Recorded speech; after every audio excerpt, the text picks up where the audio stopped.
The outline of broad American thinking about the world, post-Cold War world, going back now almost 35 years, has remained constant. And it was very concisely stated in the famous Memo of Paul Wolfowitz, which was written in March 1991 when he was a senior official in the Defense Department, was meant to, a your for your eyes only memo to the president, to the Secretary of Defense. It leaked and it was disavowed by President Bush. But that document and its rather detailed outline, indeed a blueprint of how the United States should and could, in effect, not only retain a commanding position in international affairs, but be able to institutionalize a dominance that would be worldwide, geographically global, uh, and would be durable. It was the famous memo that in which advocated that one of the sort of principal, let's say one of the principal aspects of this strategy would be to deny or to prevent the appearance of any other power that could challenge American hegemony. And hegemony, as understood and as stated very clearly in the Wolfowitz memo, really meant imperial control, if not direct physical control, de facto political control of the world system. Supposedly disavowed by the first President Bush, Bush the Elder, let's call him. In fact, the Wolfowitz perspective of the subsequent 3.5 decades has become the most widely accepted, nearly sort of universal perspective held by American foreign policy elites, and one might even say by the American political class generally.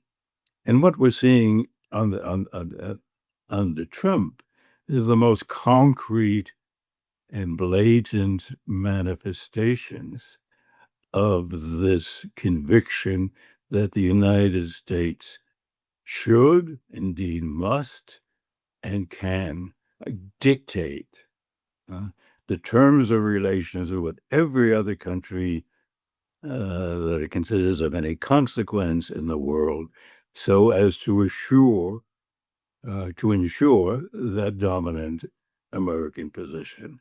That involves interference of all types, whether it be military, attacking Iran, whether it be commercial, with regard to the outstanding example, of course, being the tariff campaign, whether it be sort of political intimidation applied not only to prospective rivals, but not only to neutral parties like India, but even to its supposed friends and allies, always since the end of World War II, accepting a deferential attitude towards the United States, and now, in effect, obliged under pressure from Trump. I say obliged in their own view of things, I don't mean objectively, to certify their vassal status. And so there is very little that's obscure now about American intentions, American strategic purposes, or American means to reach them. What you're laying out is an argument that also Brian Berletic keeps making, and I think for a very good reason. He calls it continuity of agenda. and division of labor. I mean, achieving continuity of agenda, the hegemony of the United States by now, for instance, dumping the Ukraine proxy war on the Europeans. So division of labor, so that the empire can focus on the other parts. And then what we saw in recently in Nepal and the riots also in Indonesia and so on are examples when the United States then uses its covert ability through the NGOs to put pressure on other states to fall in line. And what we see in Venezuela, for instance, is just a moment when it uses outright violence in order to get its hemisphere under control. Now, the question to me, though, is even though it's getting clearer and clearer that Donald Trump is not an outlier, but just the latest version in that in that long-term strategy. What kind of mechanisms do we see that the US is deploying as the empire in order to achieve all of this, and in which places does it actually go wrong? Because I don't think that everything is actually going according to the Wolfowitz plan. And if you're looking at the way that Russia and China are coming together, the way that the SCO and the BRICS are actually galvanizing the non-Western world, that must be something that will deeply worry these neocons, right? And 2 years ago, you were the one who explained to me the genesis of the neocons. Can you maybe speak to that? Well, I think it's a misapprehension to attribute to Trump and his entourage and his larger circle of acquaintances. Let's remember, Donald Trump speaks to and listens to all kinds of people who do not necessarily hold official positions. In his first administration, he would speak nightly to this Fox network, whatever you want to call her, newsman, sort of, commentator. The name slips my mind for the moment. I mean, he made one of them now his Secretary of Defense, right? I mean, Well, yes, he was anchor and made him.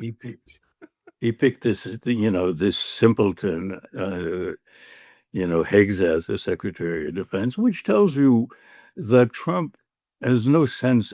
One, he has no sense of responsibility, not only responsibility to others, towards the country, towards American citizens, but he is incapable of organizing large projects on a coherent basis, staffing them, um, choreographing what they do, coordinating them. He has neither the knowledge, nor the temperament, nor the intelligence to do so.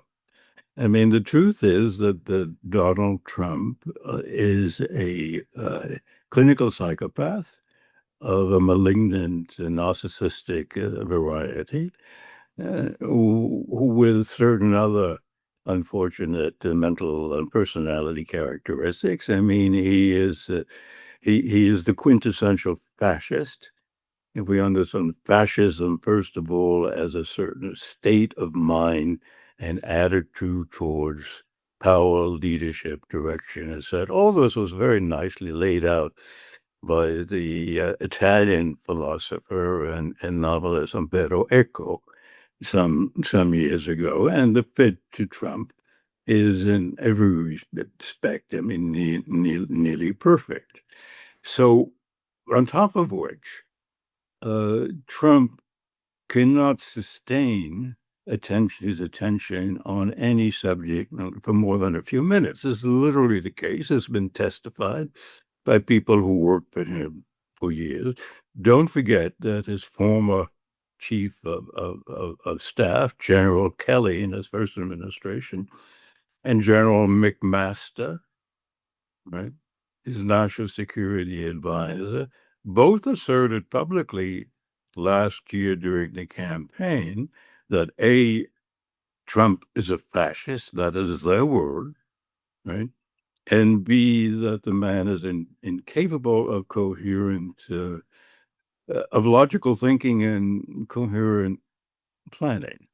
But So we have to realize, therefore, that when it comes to the utterances of Donald Trump, we're talking about words strung together, or slogans strung together in almost random fashion, a process of free association, or in most cases, non-association, if you like, uh, many of which are self-contradictory as well as sort of counterproductive, and therefore sort of susceptible of being manipulated by others around him who fix on one of Trump's obsessions and then, in effect, direct it towards a particular preferred course of action, like recent steps in regard to Ukraine. And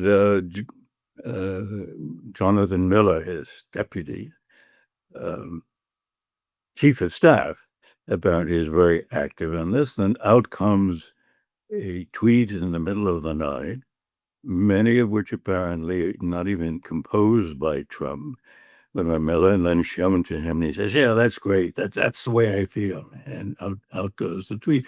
So that's what we're dealing with.